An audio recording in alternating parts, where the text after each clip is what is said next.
in order to clarify it, what I would suggest is that we we take a vote item by item on whether the council approves each item. That's not what it says. No, it's not what it says. Well, in that case, I'll suggest again, I'll come back to the same old formula of deferral if in fact council is not satisfied with the, Councilor Gardner?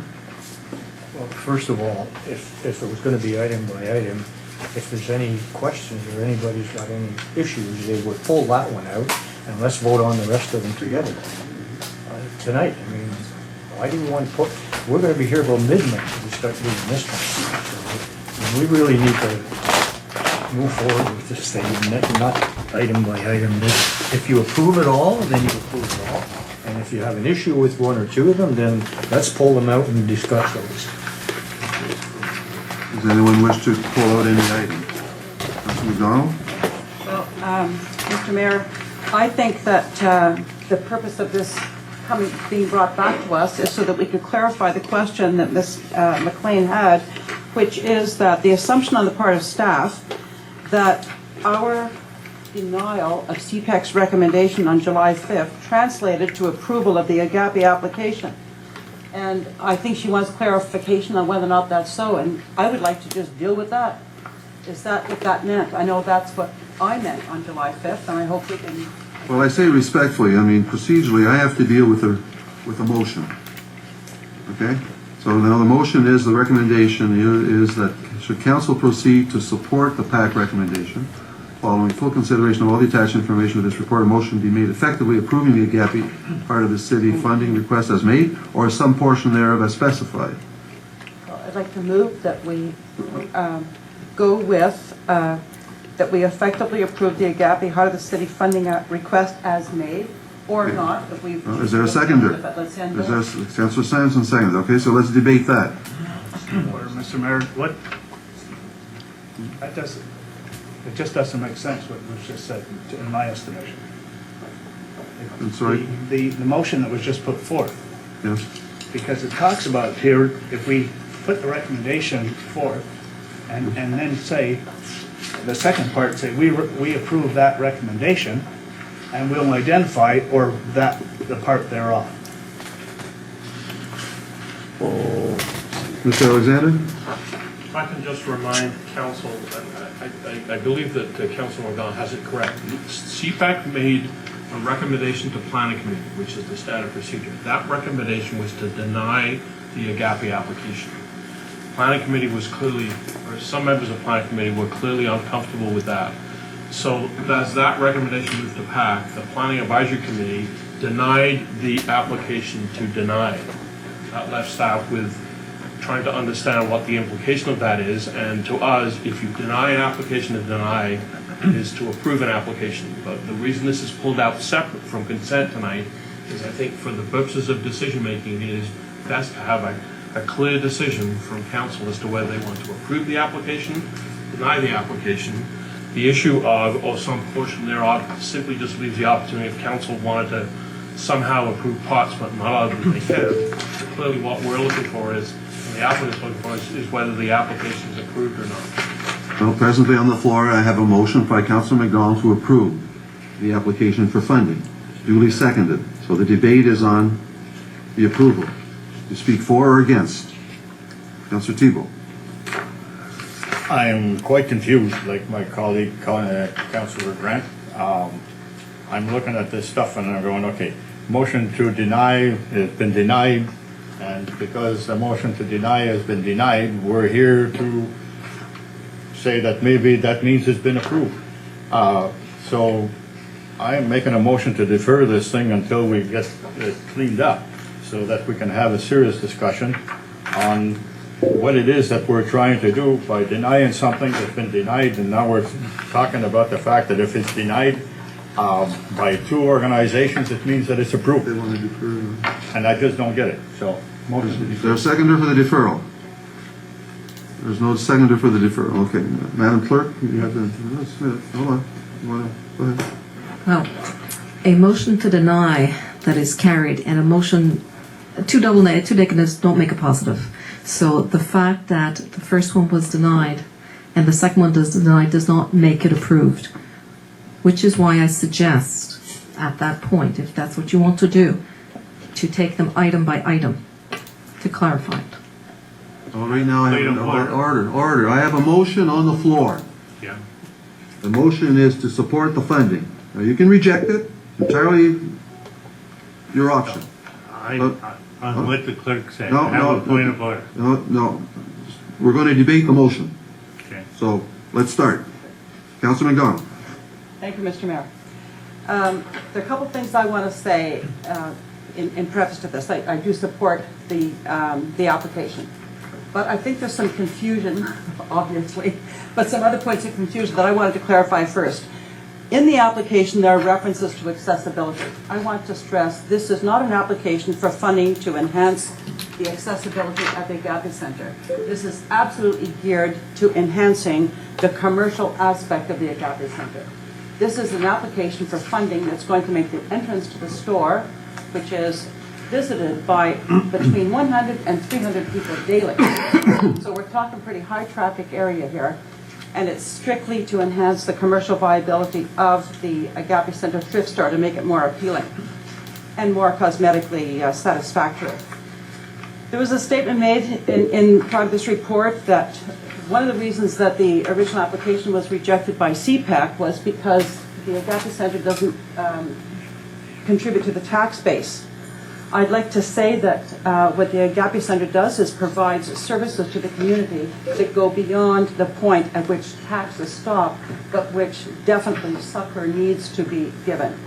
If you're living on minimum wage or ODSP or OW, you can't make it without Agape Center, and we as a community can't consider ourselves a supportive community if we're willing to just cut off whole sectors of our population. Point of order, So- Councilor Grant. We're not talking about the positive and negative aspects of the facility. We know what the Agape Center provides. We're talking about the programs here. These are the programs that are supposed to be applicable here, not about the pros and cons. Well, I think respectfully, colleagues, we're going to have to give each other an opportunity to defend either whether we're in favor or against the motion. And I think Councilor MacDonald is defending her position, I believe speaking for the motion. Can I get just a clarification on what the motion says? Just so I understand.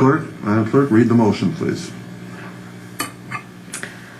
That should council proceed to support the PAC recommendation following full consideration of all attached information to this report, a motion to be made effectively approving the Agape HOTC funding request as made or some portion thereof as specified. Okay, so we're debating the full funding then. At this point in time, Councilor MacDonald has chosen to table a motion for us to debate in support of the entire package. And if I may add, the reason I'm bringing up Can the I tax just- issue is it's in the report. No, I just want to So, talk Grant, go about ahead. clarification. Go ahead. The PAC report was on $10,000 only. That was the only thing that was debated, not the entire package. So this basically is totally out of order. Because all we debated at PAC was $10,000. That's what was denied. The rest of it wasn't even talked about. It was the $10,000 only. So to introduce this, to me, is completely out of order. I don't have the records of the PAC meeting or... I'm Okay, the so, chair. okay, so now, well, listen, I'll let Councilor MacDonald finish, and then if someone wants to defer the motion, I think that would be very appropriate for all of us. Well, thank you, Mr. Mayor. Now, the reason I brought up taxes is because it was specifically addressed in the CPAC notes in their reason for rejection. So I think it's fair game to bring it up here. Tonight, we approved a Heart of the City application for CCBS. Now, I don't think they contribute to our tax base either. So I think that's a false rationale for denying the Agape Center application. I want to go on to a third point of confusion. There's reference here to a letter from Mr. Fitzpatrick dated 2009 when we contributed to Agape's major capital fundraising venture of over $1 million. We gave them $200,000. And it's been stated that CPAC was within their mandate really to refuse the application because at that time, Mr. Fitzpatrick said that we weren't going to be giving any ongoing present or future we wouldn't support any present or future ongoing operating initiatives. This is absolutely not an application for operational funds. This is an application for infrastructure funding to make a building more sustainable. Now, a fourth point in the documentation we have before us that I think is confusing. It's stated that this organization currently is an outside agency that receives money from the City Council budget. This organization came to council as an outside agency asking for $60,000 to do some of this work. They received 10, and they were limited to using that 10,000 strictly for food, and they are not a standard outside agency. I mean, I don't know if they'll apply again this year, I'm presuming not, but if they do, that we would deal with that at that time. But the fact is, they're not. They use the present tense here as misleading, as though they're trying to cash in twice or something like that. And besides, if somebody does receive money at some point, I don't think that means we slam the door. We give them a pittance instead of all they need or ask for. Now, another reason why this application was rejected was it was deemed to be outside the high priority areas. Well, I don't think the commercial district in Cornwall stops at 4th Street. This is actually accessible by vehicle from Pitt Street. You can't even get to it from 5th Street, so I don't know why that's its address, but it's actually on Pitt Street.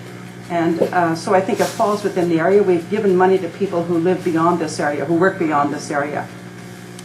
Now, in the description of Program 2 grants, it states that the intended recipients are commercial retail, office, and institutional properties. This is both commercial retail and it's institutional. I think it fits 2 of those categories. And I think also the thrift shop, has changed meaning over the years. When you consider the amount of foot traffic that store gets and the amount of people who shop there, and it's not just, it's used goods, but it's not it's not kind of a seedy store. This is the place that has high-end merchandise as well as bargain basement merchandise, and everybody is welcome to shop there. And obviously a lot of people do. And I think the reason we should support the commercial activity is it supports their charity. And the Stantec report we had on... Mr. MacDonald, I've been very patient. I've asked you for your cooperation, so I'll ask you to please conclude. Okay, well, we signed on to attempting to reduce our solid waste. We were enjoined to do that through the Stantec report, and we've resolved to do it ourselves. Places like the Agape Center enable us to do that. They help us do what we resolved to do tonight in the proclamations, that was reduce our solid waste and at the same time support the community. So I think that we should accept their commercial needs and address them by granting them the monies they've asked for, these 2 loans and the grants as well. Thank you. Councilor Thank you. Thibault? You want to move that deferral motion? Yeah, I wanted to make a motion to defer. Is there a seconder? There's no second. Clarification, for clarification purposes. Okay, so there's a second. On the defer, is there a debate on the deferral? Okay, ready for the question on the deferral? Councilor Card? Yeah, Your Worship, I think I heard the arguments that have been presented. Nobody on the CPEC committee thinks that Agape isn't a worthwhile organization, but it does not fit in to the CIP for community, for building improvement in the downtown core. The reason that CCDS is in there, because it's a very visible, historic site within the community, and you pass it every day. You don't pass the Agape Center every day. So when other sites have been approved, it's because we're in a high location. And in this memo from Mr. Fitzpatrick at the time, and I was sitting there when the $200,000 was given to Agape. One-time funding. We will never be back. Just give us this one time. And that was capital funding. Capital, and it says right here, was for capital funding. The CPEC committee and Councilor Grant and I sent that committee discussed it at length and said this does not fit into our programs. Are they a worthwhile organization? Of course they are. And I think the proper place for them, if they want to apply for funding, is through the outside agency. This program was not designed for this kind of initiative. It's to improve the buildings in the downtown core and to value and increase assessment, and this particular application does none of those. The reason it's here because PAC does not have the authority to spend money. It's here because its council has to make that decision, and its council has to make the approval. And Councillor Grant is right, it was initially we were talking about $10,000 and that was all. And to get $10,000 from the program, even if they were eligible, they have to have $10,000 of their own money too. These programs are not 100% funding, it's 50%. Thank you. Could I just interject and ask either Councillor Grant or Councillor Carr, who sit on the CPEC committee on behalf of City Council, under financial implications on page 218, the total submitted funding request is $57,700. Now, is that the figure that went to CPEC? I'm just asking. I don't know the answer. I'm just asking the question. If any recollection that the original application to CPEC. I don't know if there's no. I don't mean to put people on the spot, but that's fine. Councillor Capel have an answer to that? Mr. Mayor, I was under the impression that from the last PAC meeting that we had got a one-pager that said that the application was denied. So my questions that night was, why was it denied? Now all of this information has been sent to us since that meeting for us to review. So I don't recall, like, there was a one-pager that evening, and I raised the question as to how can you expect us to make decisions, and leaning on that communication line, you expect us to make decisions here this evening, and you've provided us with a one-pager that says the Agape Center's request has been denied. So then people voted against it, and we were to get this information, and it was to come back to council as a whole. It was not my intent to delay or complicate things. I was simply trying to get some clarification of my own in terms of these numbers, whether in fact, Councillor MacDonald? Yeah, pretty clarification. Just on that. Yes, in fact, that evening, we weren't even given a picture of the Agape Center, whereas we were with all the other facilities. So on the PAC meeting application, the number was? Zero information. There was no numbers. Just that it was denied. All right, so anyways, we'll continue the debate on Councillor Grant. Thank you, Mr. Mayor. Just to the CPEC, all the recommendations come back, whether they're denied historically, it comes in the same way pretty well. So there was nothing devious about Damon's this presentation. This is normally what happens. There was a request for more information before this meeting, so we could, the people that want more information, more communication, got it, so we could make an educated decision here on whether to go ahead with funding or not. But the $10,000 was the only item that was discussed at that meeting. Okay, well, I'll pursue. Thank you for your assistance, all of you. I'll pursue the debate on the deferral. Councillor Murphy.